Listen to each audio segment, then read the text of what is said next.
If somebody wants to walk out of your life, let them go. It's all right to sit around, be depressed for a minute, cry about it, do whatever you have to, but don't stay there too long.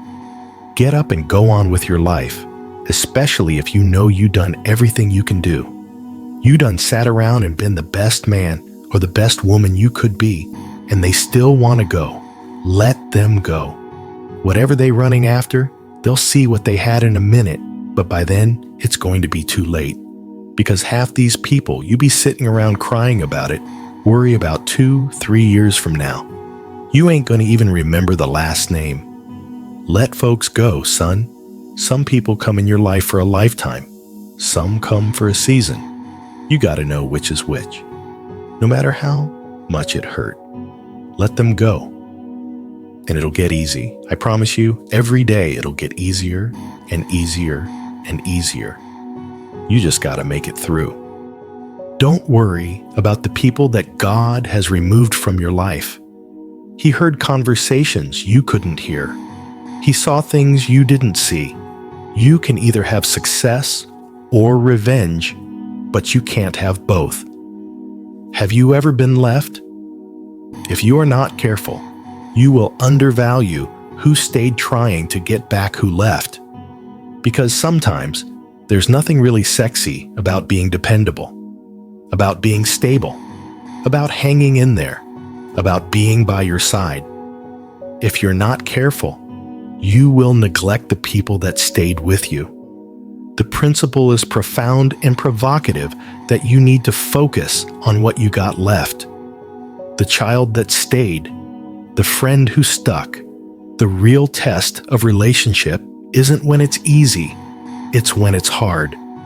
Because what I'm going to invest in is what I've got left, not what I lost. The word of God to you is to strengthen what remains. Let this be your last day of crying over who walked away. You will let them go, and then only invest in people. The people who are not optioning out of your life. The people who have made a commitment to walk with you the rest of your life. Those are the people that must be strengthened, not neglected, not taken for granted.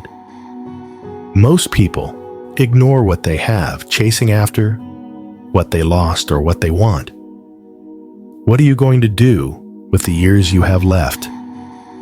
Are you going to spend the years you have left murmuring and complaining about what happened 10 years ago, and 5 years ago, and 12 years ago?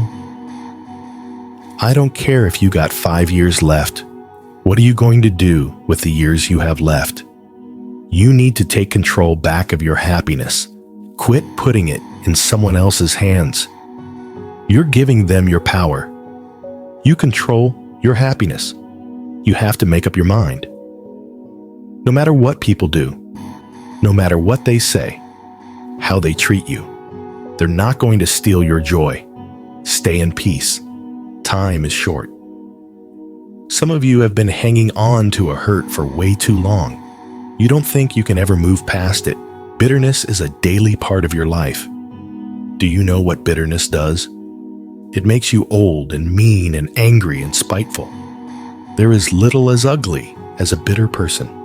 I know it hurt. I know the pain was real.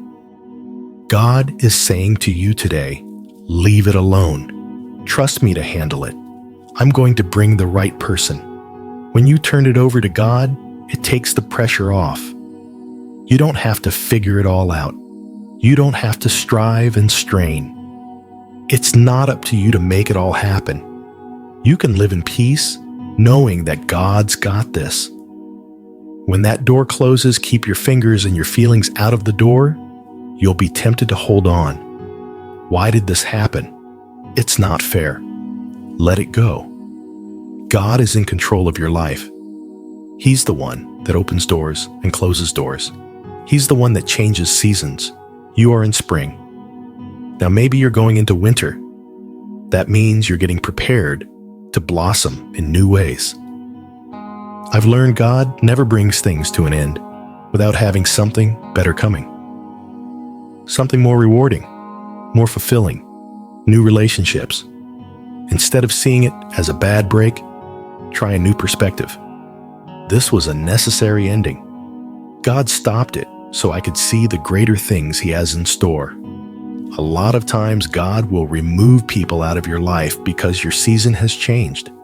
God is preparing you for something new.